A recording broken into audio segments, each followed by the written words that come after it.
Look, this is the forgotten clue of 9/11, which it seems to me is the most important, because this is when the invisible government speaks. You may remember that at one point during the morning, about 10 o'clock probably on 9/11, a death threat against Bush came into the Secret Service saying, Angel is next. It essentially means Air Force One will be shot down as the next step in these developments.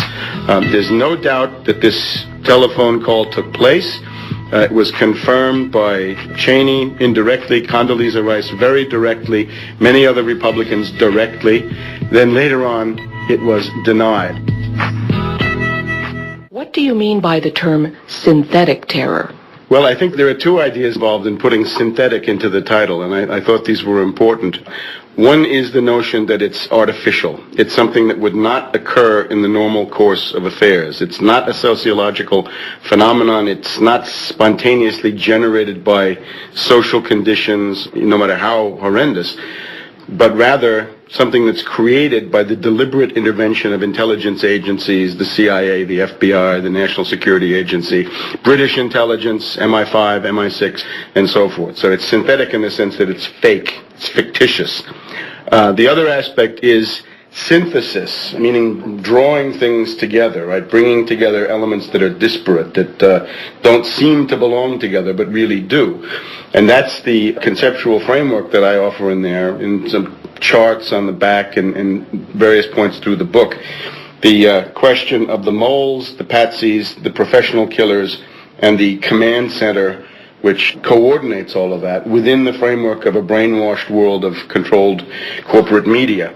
In particular, I try to show, in the case of the patsies, leaning on some research by Daniel Hopsiker, who has been delving around in Florida for some years, that if you look at Atta and some of the other pilots training at the airport in Venice, Florida, they are the products of the precise airports that were being used by Oliver North and Secord and Felix Rodriguez in the Iran-Contra scandal of the 1980s for gun running into Central America and bringing back crack cocaine and heroin and all other lethal narcotics into the United States. That's what Atta comes from. It's very interesting that the 9/11 patsies are so closely connected to the Iran-Contra infrastructure. These are the kinds of elements of continuity that I try to show in the book. These patsies, as Hopsiker shows, Atta is a psychotic. He's a cat torturer. He is a cocaine addict. He frequents prostitutes. He is apparently living with a prostitute. He's not an Islamic fundamentalist. He is a drunk also. Can't be an Islamic fundamentalist.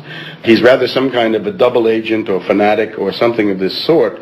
The main thing about him is, no matter how great his criminal intent may be, he and these alleged 19, for whom of course there is no proof, but the alleged 19 could not in any case have ever created the physical events that you can see. They can't fly planes into buildings. They can't bring down buildings. They can't do what happens at the Pentagon where there's nothing left of any plane. So there is no plane at the Pentagon.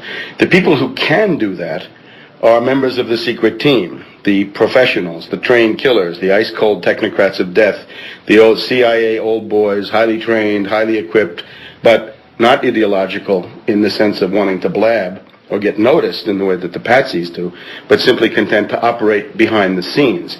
The moles, of course, are the government officials who allow all this to happen. They make sure the warnings are disregarded. They make sure the Minneapolis Memorandum is disregarded, the Phoenix warnings, all the government warnings coming in from overseas. Simply make sure that that does not get anywhere, that the patsies are not interfered with in any way. Because if the patsies had all been arrested, the event could hardly have taken place. Because if you don't have the patsies running around free, you can't blame them, or at least it's a little bit harder. So therefore the patsies have got to be left out in the open. And the task of the moles, and we see some moles on the cover, I label Wolfowitz, Cheney, Tony Blair, Rumsfeld. These are moles. These are selected top moles, but there are quite a few more that are mentioned in the text. People in the FAA, in the CIA, in the FBI that are labeled as moles. These are people who are in one way or another loyal to the network that's carrying this out. And then we have the question of the command center. Some authors recently have alleged that Cheney is the one who's directing this entire thing from the White House bunker, and I would say that's not technically feasible, and there's no reason to run those risks when you can simply have one of those private military firms, the ones that we've heard so much about in Iraq. I won't name some of them because I don't necessarily want to accuse any specific ones, but we all know the names of these people that have been sending mercenaries into Iraq. These are companies that claim that they can do nuclear strategy if necessary, right? They can do nuclear war fighting. So they certainly have the ability to set up a command center in some private office, which means that they'll be free from kinds of surveillance that would be routine really in any government bureau. So that's the conceptual framework, and that's the synthesis that the book offers. Then, since you characterize 9/11 as synthetic terror, would you then consider the war on terror a phony war? Yes, absolutely. It's a fictitious war. I mean, it's real enough in terms of killing people, but the alleged motivation is fake. One of my chapters is Al-Qaeda is the CIA Arab Legion. And this is historical fact. Al-Qaeda was created by the CIA in Afghanistan, and it has been maintained by the CIA as a kind of military capability in the Arab and Islamic worlds. Look at the history of Al-Qaeda. They've attacked countries like Bosnia. When the U.S. was attacking Bosnia, Al-Qaeda attacked Bosnia. When the U.S. was attacking Libya, Al-Qaeda attacked Libya and tried to kill Gaddafi, the dictator of Libya.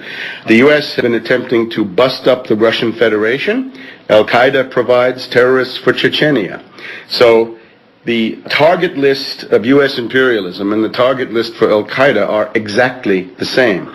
I also showed that in the CIA, there's a remarkable phenomenon. There's a bin Laden fan club.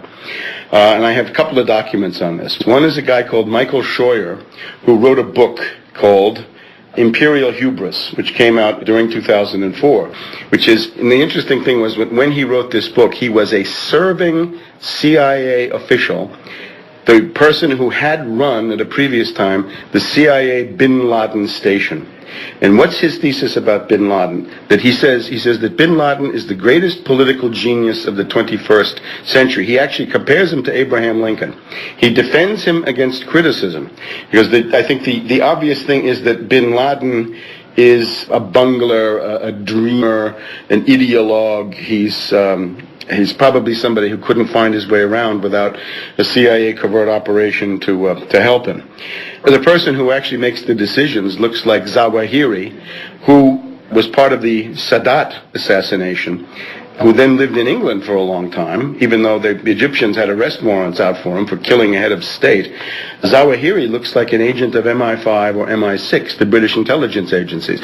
And most impartial observers would say that Zawahiri runs the show and that bin Laden is simply somebody they bring out to babble at certain times, if he exists at all. But you can see that what the CIA wants to do is to build up bin Laden. Why would the CIA want to build up bin Laden? They want bin Laden to be the political leader of the Arab world. Because if bin Laden is the political leader of the Arab world is doomed. Bin Laden's line is, if you're a real believer and you meet a non-believer, you have to kill the infidel.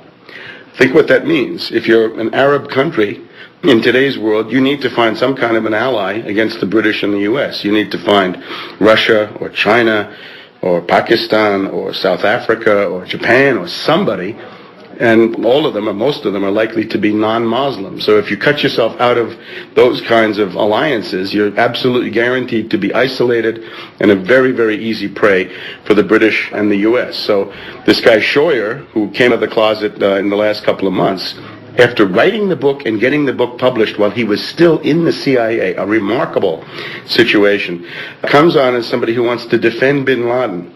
We also have the case of Buzzy Krongard, another top CIA official. He just retired as the executive director of the CIA. Buzzy Krongard's name also comes up in regard to the stock trading on the eve of 9/11. He was part of the investment bank that carried out some of these put options on the eve of the 9/11 regards to United Airlines, American Airlines, and some others.